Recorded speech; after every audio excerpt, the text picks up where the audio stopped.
Good morning, my lovely friends. I hope that you are having the best day that you've ever had in your entire life. It's been a good day for me so far. I've been up since, 4:30 in the morning, and like I say in probably all of my videos, I love the morning. I guess this is morning, this painting. It looks like it could be a sunrise or sunset. I'm not really sure. It depends on how you look at it. I wanted to talk a little bit today about getting in the state of flow and painting and moods and how you create a mood to paint and create. And I have several thoughts on this that are kind of contradictory. I firstly think that you should be creating and painting whether or not you're in the mood. I personally have to paint every day. It's how I make money. I don't have the luxury of not being in the mood. Actually, it wouldn't really be a luxury. I would be really annoyed if I waited until I was in the mood to paint every day. I don't think that is wise. I think it's just habit. I think that when you wait to be in the mood to paint, you're just creating a bad habit of having to wait until you're in the mood. You don't really need to wait. Just start drawing. Pick up a pencil and a piece of paper, pick up your paintbrushes and just start. I don't think you have to wait for inspiration or anything like that. That's number one, but I do think that there are some things that you can do to get in a better mood or get kind of in the right state of mind to paint. The first thing that I do every single day is I meditate, and this is a huge part of my life. Every single day, no matter what is going on in my life, I take a half hour to meditate. The first 15 minutes is my I am statements, and I will say I am fill in the blank with whatever it is that I want to be. For a while it was I am love. For a while it was I am wealthy. Now, I'm not exactly wealthy yet, but I'm still doing that affirmation actually currently, so I will be wealthy soon. Anyway, that's not the point. I also, for the following 15 minutes, I spend visualizing. It actually usually ends up being more like 20 minutes to a half hour just because it feels so good. I really get into the state of having the life that I want to have right now. So I usually end up doing it for a much longer period of time than 15 minutes. But I think that the visualization really helps me. One of the visualizations that I do every single day is visualizing what it feels like and what it kind of looks like to be creating beautiful paintings every day. And that has a specific tone and a feeling for me. So when I do that every day, it kind of gives my mind like something to aim for. So my mind's like, oh, okay, I get it. She wants to create beautiful paintings. That's what she's telling us to do. So I set my day up and my life up to create beautiful paintings. So that would be my first suggestion, to visualize. Visualize what it would feel like and what it would be like for you to create beautiful paintings every day. My second suggestion is to create a beautiful space to paint in. I think it's extremely important. Not sure why my head keeps going in there, but anyway. I think that it's extremely important to have a beautiful space specifically for your creation time. Like if you have a small space that you can set up dedicated to creating, Number one, it's going to be easy if it's already set up every day for you to just go over there and spend 10, 20 minutes creating and then, go do something else or spend all day there, whatever you choose to do. If you have to lug out your stuff every time, you're a lot less likely to create. But if you can get your stuff looking beautiful, organize it, throw out stuff that you don't use, I think that really helps you to feel inspired to sit down and create. So create a beautiful space, whatever that means to you. Decorate it with pictures of, creations that your favorite artist did, anything that inspires you. Put it in that space and make it look beautiful. Paint it your favorite colors and really get organized, and look on Pinterest for ideas of what you want your studio to look like or your creative space to look like, and get it as close to that as you possibly can, and you'll want to spend time there. That's my number 2 tip. My number 3 tip to get in the mood to create and paint is to create an inspiration board. So basically, I would show you a picture here, but it's really kind of self-explanatory. I just get poster board. You can do this with a cork board, whatever it is that you feel like. You could even do an inspirational photo album. But I think the board is better because you can put it where you can see it all the time. I get poster board.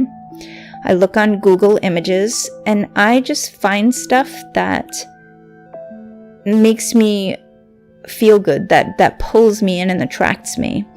And I just put it up on my board. And it's, it's always in line with what I do. So I have mermaids up there and beautiful women and different colored palettes and seascapes and all these different things on this board that I think are beautiful. And when I'm feeling like I need inspiration or need ideas, I look at my board, and that really helps me to kind of feel a little bit more on fire to create.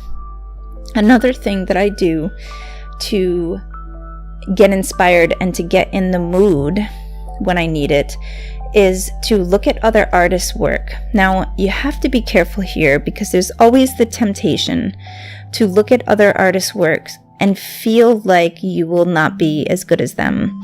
And there can be sometimes a feeling of feeling like crap because you feel like, oh, no matter how much I practice, I'll never be as good as that person. And here's the deal. They have their way of painting or creating. You have yours. They have been at it for longer than you have. You need to put more time in. Whatever it is, there's a reason that they do what they do and you do what you do.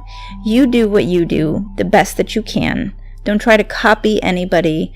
Use the inspiration as a springboard. Oh, I like the way that this person paints eyes. I like the way the eyes are so bright. Paint bright eyes, but don't feel bad that your eyes aren't as good as that person. Don't compare yourself. Just use other artists as inspiration that will drive you forward and help you to be the best that you can be. So, I forget what it is now. Tip number 5, maybe? 4 or 5, something like that.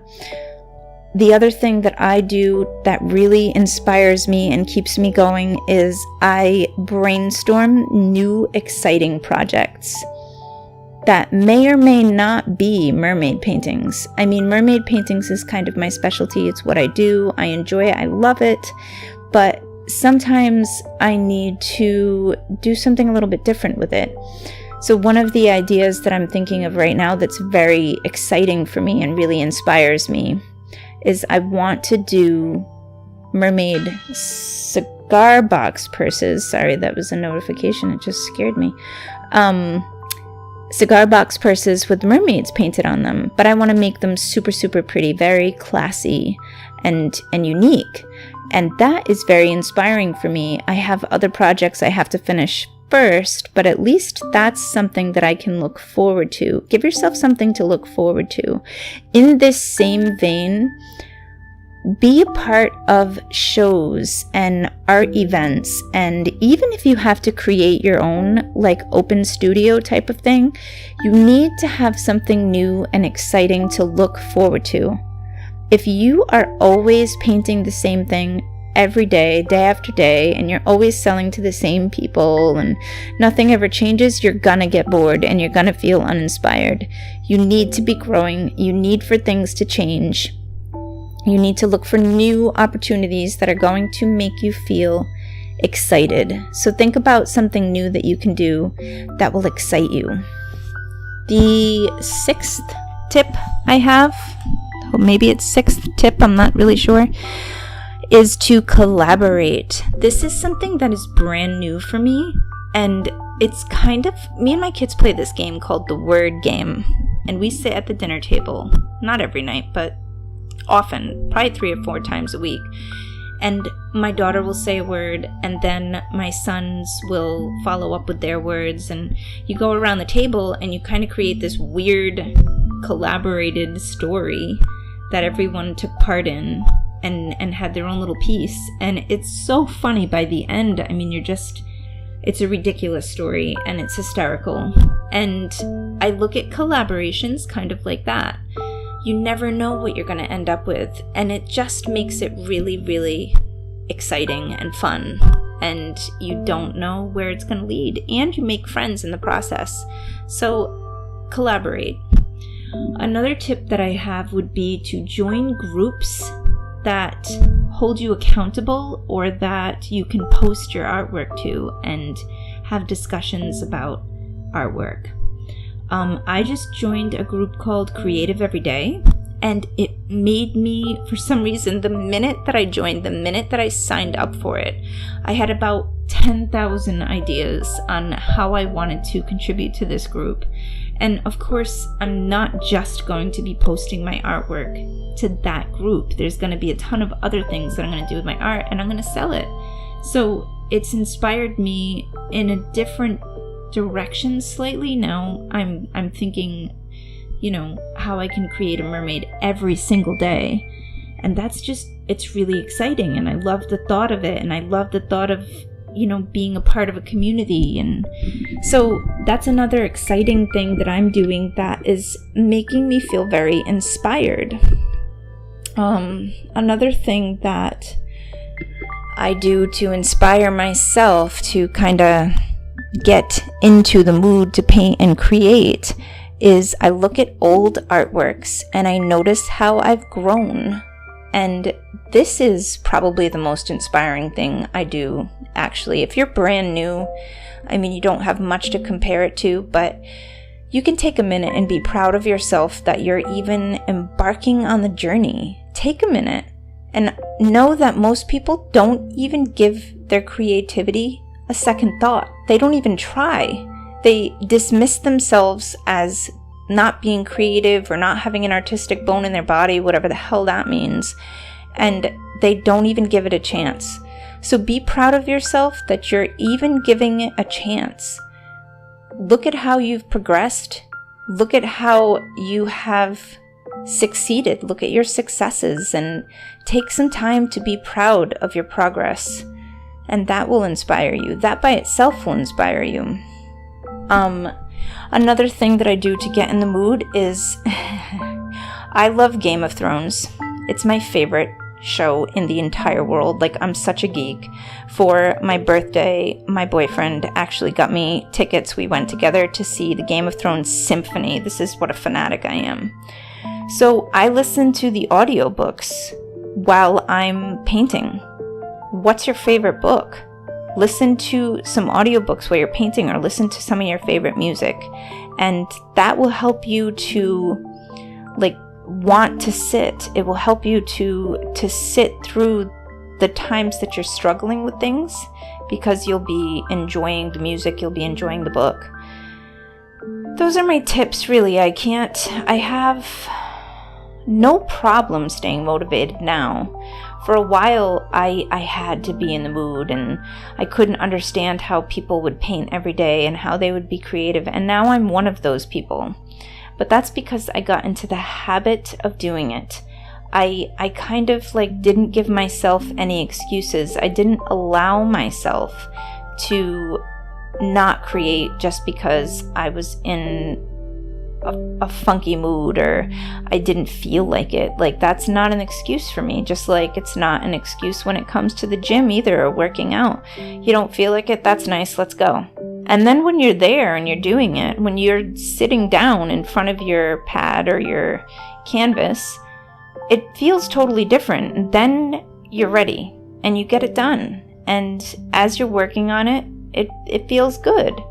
It's just getting there. It's really about getting there. And also, I would say, just as another tip, take your time. This isn't a race. Just get done what you can get done. If you only get an eyeball done in a day, that's okay. Enjoy the process. Make it your own. Make it a level 10 for you. That's all I have. If it's not a level 10, by the way, I don't think you're going to want to continue because you won't feel right about it. I think make it the most beautiful that you can make it for yourself. This is my lady. I don't know her name yet. Coming up with a name with my peeps on Facebook, which if you would like to like my page on Facebook, I'll leave the link below. Anyway, I hope you love her, and I will see you tomorrow, my friends. Like, subscribe, comment below. Goodbye!